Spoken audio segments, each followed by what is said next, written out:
दोस्तों, आप लोगों ने अगर अम्बेडकर पास बारे में नहीं पढ़ा है तो ज़रूर पढ़िए। बहुत ज़रूरी है पढ़ना।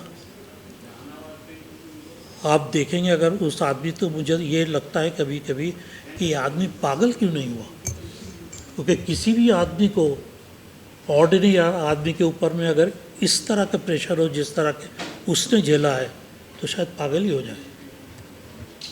वो आदमी कोलंबिया से पढ़ के आता है और जहाँ उसको की नौकरी है वहाँ उसको घर नहीं है। वो घर तलाश करता है, घर मतलब सर्किट हाउस में, वहाँ उसको, क्योंकि वो दलित है तो उसको नहीं मिलता है। तो वो एक अपने हिंदू दोस्त के पास में गए।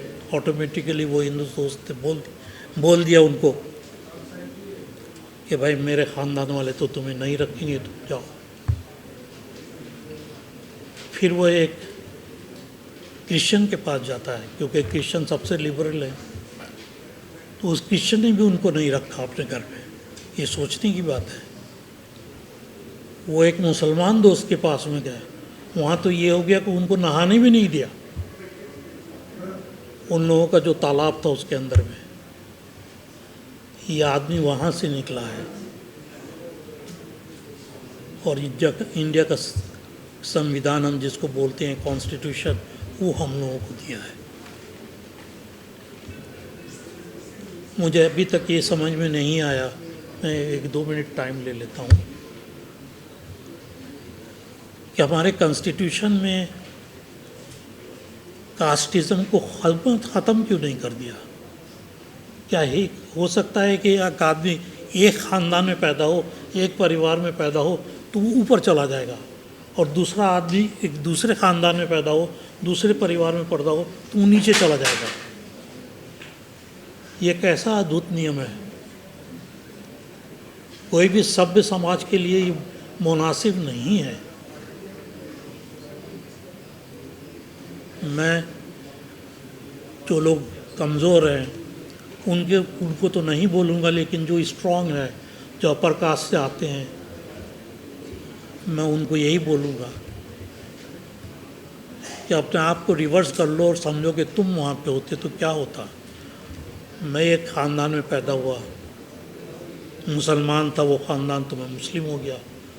हमारे जहाँ साहब पैदा हुए एक हिंदू ख़ानदान में, तो हिंदू हुए।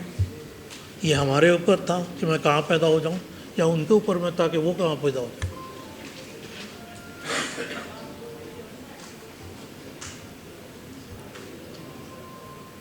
ये एक हिंदुस्तान की बहुत बड़ी बदकिस्मती भी है कि 2026 में भी हम लड़ना पड़ रहा है कि हमें हमारा हक वापस दे दो। पता नहीं हमें कभी हक दिया गया था कि नहीं दिया गया था, हमें मालूम नहीं, लेकिन आज चाहता है ये समाज कि उसे उसका हक दिया जाए।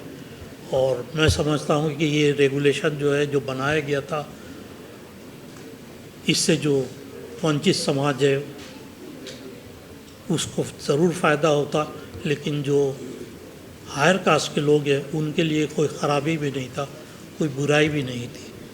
लेकिन इतना एजिटेशन हुआ, जिसने हमारे किसी साथी ने बताया कि टीवी पे ऐसे डिबेट चली, और वाकई में ऐसी चली। मैं भी समझा कि शायद ये गड़बड़ी है इस रेगुलेशन में। बाद में देखा तो रेगुलेशन में तो ऐसा कोई गड़बड़ी या ख़राबी नज़र नहीं आया, और अगर कुछ ख़राबी है तो हम उसको ठीक भी कर सकते हैं, लेकिन उसकी वजह से सारे रेगुलेशन को आप कंडेम कर दें, उसे फेंक दें उठा के, उसे दबा दें, ये शायद उचित नहीं है।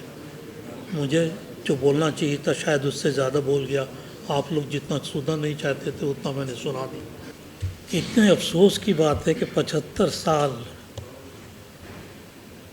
और शायद हम अमृत काल एंजॉय कर रहे हैं, उसमें आदमी को आदमी बनाने के लिए जो हक देना है, हम उसे देने को तैयार नहीं है। जो हमारे अभी प्रोफेसर साहब ने बोला, कई सारी चीज़ें उन्होंने पॉइंट आउट किया है, बड़ा डरावना है। इसको इस तरह से समझिए कि एक डायरेक्शन से ब्राह्मण आएगा, वो शेड्यूल कास्ट वुमन के साथ में कोहेबिटेशन करेगा। पहला बच्चा उसको वहाँ से होना होगा। ये शर्मिंदगी की बात नहीं है। अगर हमारे कोर्ट को इसमें शर्मिंदगी नहीं नज़र आता है तो पता नहीं हम कैसे नज़रिया लाएंगे कोर्ट के लिए। एक बहुत इम्पोर्टेंट व्यक्ति रहे हैं मैथ्यू मैथ्यूसन, ये एक मिशनरी थे।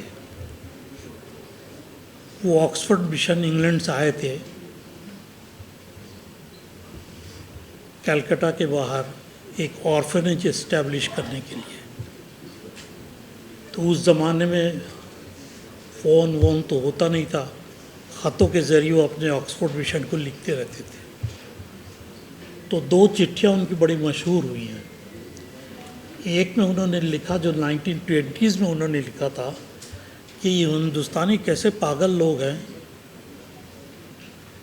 ये इतने पढ़े लिखे भी नहीं हैं, गरीब हैं, सेहत भी अच्छी नहीं है वगैरह वगैरह, और ये इंडिपेंडेंस पाने के लिए, अपनी स्वतंत्र पाने के लिए अपनी ज़िंदगी को दांव पे लगा रहे हैं। ये लिखा उसने। क्या वो सही था? इसका जवाब उसने खुद ही दिया जब वो 40s में एक ख़त लिख रहा था, और इसमें उसने लिखा कि मैं कुछ दिनों से सोच रहा हूँ और समझने की कोशिश कर रहा हूँ कि हर एक हिंदुस्तानी इतना क्यों चाहता है कि मैं इंडिपेंडेंट हो जाऊँ, फ्री हो जाऊँ। तो उन्होंने बोला अभी इंग्लैंड में बम्बार्डमेंट चल रहा है, जाहिर सी बात है, सेकेंड वर्ल्ड वॉर में बम्बार्डमेंट हो ही रहा था। तो उन्होंने बोला, मैं जब इमेजिनेशन करना शुरू किया कि इंग्लैंड जो है वो डिफीटेड हो जाएगा जर्मन से, और जर्मन इस देश के मालिक बन जाएंगे, German will be rich and English man will be poor, Germans will be educated, English people will be illiterate. उन्होंने बोला जब मैं इस लिहाज से मैंने सोचना शुरू किया तो मुझे लगा कि अगर आज इंग्लैंड में भी ये बात हो जाए, ऐसे सिचुएशन कि उन्हें आज़ादी चाहिए या खाना, उन्हें आज़ादी चाहिए या दौलत, तो उनका जवाब यही होगा कि हमें आज़ादी चाहिए। तो दोस्तों, अगर किसी को भी समझना हो किसी दूसरे की तकलीफ़ को, तो उसकी जगह अपने आप को खड़ा करना होगा, तभी समझते हैं। इसीलिए बोलते हैं a wearer knows where the shoe pinches, ये कील कहाँ चुभ रहे हैं जूते के अंदर, ये जो पहना हुआ जूता है वही बता सकता है। तो आज हमारे जो दलित समाज के लोग हैं, शेड्यूल ट्राइब के लोग हैं, पिछड़ी जातियों के लोग हैं, उनको मालूम होता है कि आप क्या हैं, क्या होना चाहिए। और अगर किसी ऊंचे जाति के लोगों को ये समझना चाहते हो कि कैसा है, तो उन्हें अपने आप को उसी जगह प्लेस करना पड़ेगा जिस जगह पे दलित और पिछड़ी जाति के लोग हैं, तभी उनको समझ में आएगा। और यही चीज़ हमारे जजेस के साथ भी होना चाहिए। मुझे अंसार नाम बड़ा अच्छा लगता था, क्योंकि हमारे प्रॉफिट जो हैं उन्होंने जब माइग्रेट किया फ्रॉम मक्का टू मदीना, जब उनके ऊपर में टॉर्चर एंड परसिक्यूशन बहुत ज़्यादा होने लगा, तो मक्का चले गए, मदीना चले गए। तो मदीना में जिन लोगों ने उनकी हेल्प की उसको अंसार बोलते हैं। तो मैं हमेशा सोचता था अंसारी का मतलब है कि वहाँ पे हमारे प्रॉफिट को मदद की। तो मैं हायर सेकेंडरी का फॉर्म फिलअप कर रहा था, तो मैंने उसमें अंसारी लिख दिया, इकबाल अहमद अंसारी। इससे पहले मेरा कोई अंसारी नहीं था। जब मैं मनोज झा के साहब की स्टेट में पहुंचा, बिहार में, एज चीफ जस्टिस, तो कुछ लोग मुझसे मिलने आए हैं कि हम ऑल इंडिया मोमिन कॉन्फ्रेंस को दोबारा जिंदा करना चाहते हैं। मैंने क्या क्या चीज़ है ये? उन्होंने बोला आपको मालूम है ये सारे अंसारियों का जो है ऑर्गेनाइजेशन है, और अंसारी उनको बोलते हैं जो वीवर्स हैं, उनको जुलाहा बोलते हैं, और उन्हीं को अंसारी बोलते हैं। मुझे पता ही नहीं था। अब मुझे मालूम नहीं वाकई में अंसारी हूँ कि नहीं हूँ। मेरा सर्विस कैरियर ख़त्म हो गया है, नहीं तो हो सकता है कभी मेरे ऊपर भी कोई केस हो जाता और फिर मुझे इंदिरा जयसिंह साहिबा के पास दौड़ना पड़ता।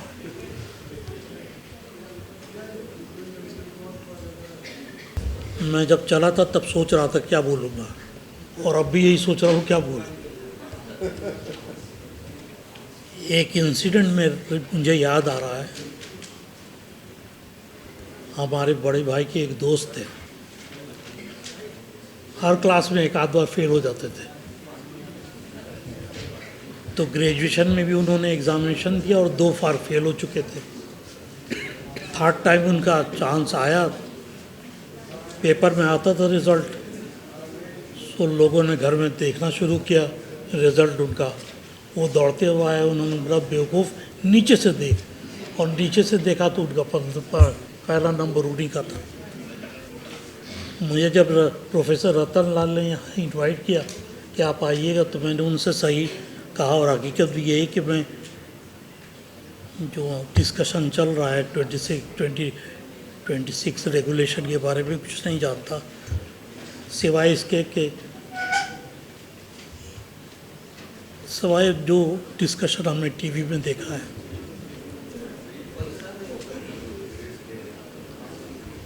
तो मैंने इनविटेशन में देखा तो मुझे अपना नाम नज़र नहीं आया, तो मैंने सोचा ठीक है ये रतन लाल जी ने मुझे फ़ोन किया, तो मैंने बोला मैं आऊँगा ज़रूर, कुछ बोलना तो नहीं है, मैं थोड़ी देर रुक के चला जाऊँगा।